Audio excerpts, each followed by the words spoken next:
열국이여 너희는 나와 들을지어다. 민족들이여 귀를 기울일지어다. 땅과 땅에 충만한 것 세계와 세계에서 나는 모든 것이여 들을지어다.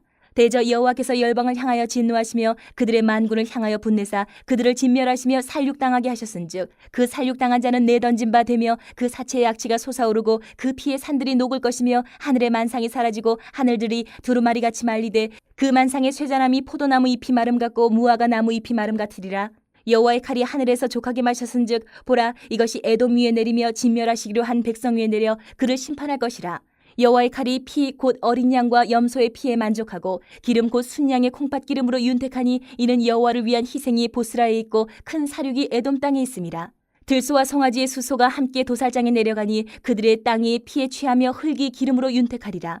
이것은 여호와께서 보복하시는 날이요 시온의 송사를 위하여 신원하시는 해라. 에돔의 시내들은 변하여 역청이 되고 그 티글은 유황이 되고 그 땅은 불붙는 역청이 되며 낮에나 밤에나 꺼지지 아니하고 그 연기가 끊임없이 떠오를 것이며 세세에 황무하여 그리로 지날 자가 영영이 없겠고 당아새와 고슴도치가 그 땅을 차지하며 부엉이와 까마귀가 거기에 살 것이라. 여호와께서 그 위에 혼란의 줄과 공허의 추를 들이우실 것인즉 그들이 국가를 이으려 하여 귀인들을 부르되 아무도 없겠고 그 모든 방백도 없게 될 것이요 그 궁궐에는 가시나무가 나며 그 견고한 성에는 엉겅퀴와 새품이 자라서 승냥의 굴과 타조의 처소가 될 것이니 들짐승이 이리와 만나며 순념소가 그 동류를 부르며 올빼미가 거기에 살면서 쉬는 처소로 삼으며 부엉이가 거기에 깃들이고 알을 낳아 까서 그 그늘에 모으며 솔개들도 각각 제 짝과 함께 거기에 모이리라.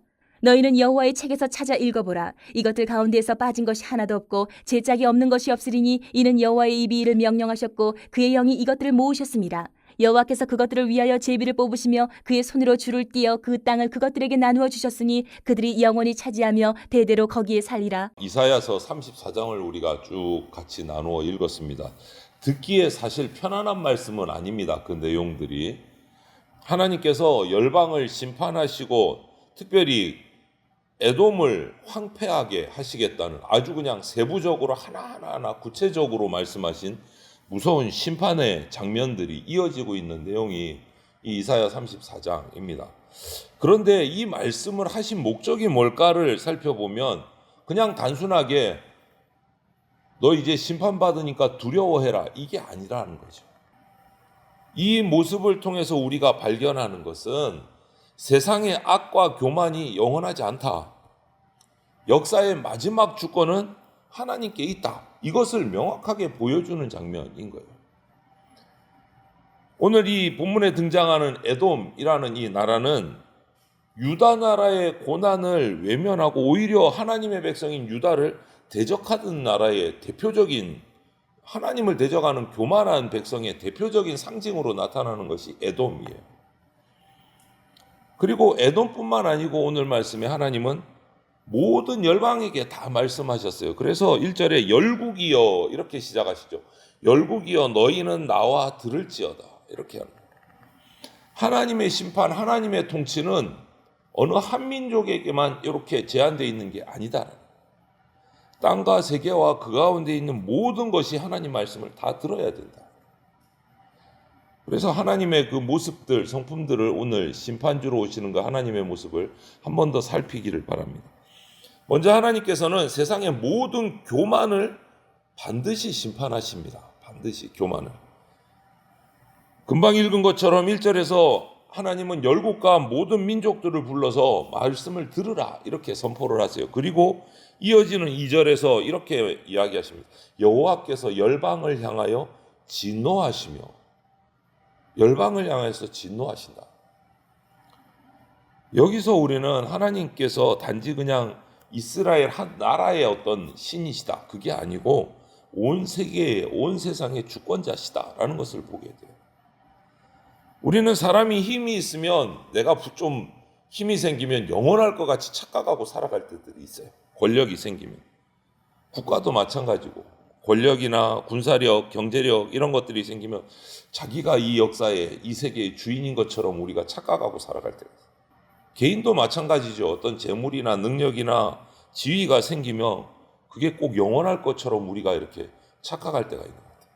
그런데 이사야 선지자는 오늘 이 본문을 통해서 하늘부터 모든 우주 만물이 두루마리처럼 말릴 것이다. 하나님의 심판 아래서.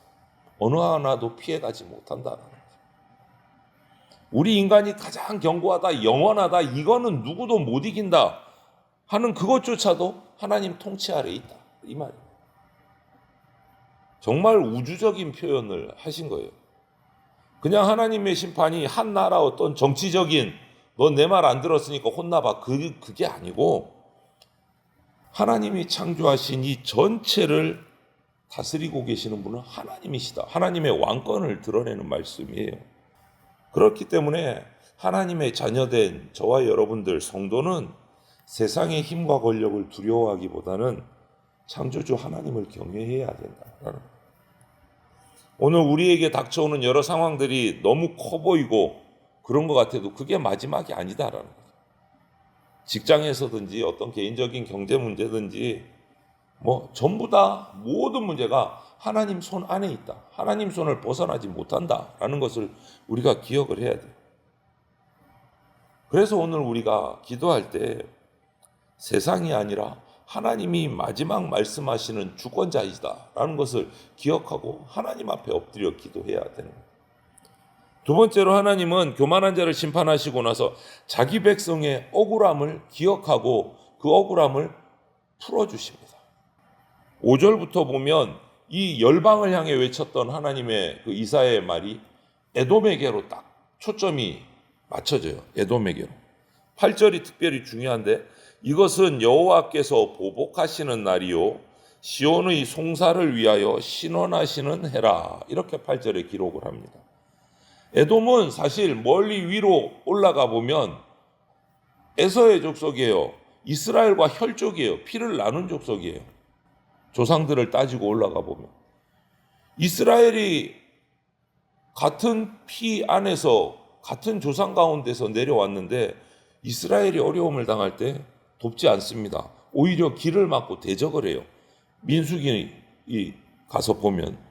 그리고 오바댜의 말씀을 보면 에돔이 한 번이 아니고 지속적으로 하나님의 백성을 대적한 기록이 남아있어요. 지속적으로.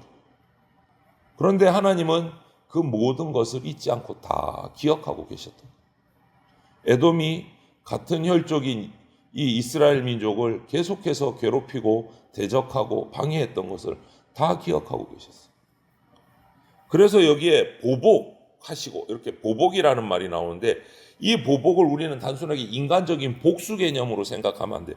복수하신다. 그게 아니고 감정적인 어떤 안갚음을 하시는 게 아니고 에돔의 그 한 모든 일들에 대한 거룩한 공의로운 집행이에요. 심판을 하시는 거예요. 하나님의 섭리 가운데서 에돔이 하나님을 거역했던 일들을 심판하시는 거예요. 그래서 그 심판을 8절 하반부에 이렇게 표현해요. 시온의 송사를 위하여 보복하시는 날이고 신원하시는 거예요. 자기 백성의 억울함을 풀어주시는 구원의 날이 되는 거예요. 에돔을 심판하는 것이. 여러분 우리가 믿음으로 살면서 이렇게 유다처럼 이스라엘 백성처럼 억울함을 겪을 때가 있습니다. 에돔으로부터 공격당하고 방해받고 선하게 행했는데도 오해를 받을 때도 있고 정직하게 살았는데도 손해를 볼 때가 있어요. 그때 우리는 나 스스로 그 모든 문제를 해결하려고 한다? 그게 우리의 실수예요. 그러면 안 되는 거예요. 우리는 그럴 힘도 없고 그럴 능력도 없어요. 내가 보복해야지. 내가 이거를 다 가만히 안 둘 거야. 할 수가 없어요. 그래서 로마서 12장 19절에 뭐라고 말씀하세요? 원수 갚는 것이 하나님께 속했다. 원수 갚는 것이 하나님께 속했다. 이 보복은요, 공의와 정의를 행하시는 하나님께 있어요. 맡겨야 돼요. 내가 하는 것이 아니에요. 우리는 그 모든 것을 다 보고 계시는 하나님께, 에돔의 모든 것을 다 기억하고 계셨어요.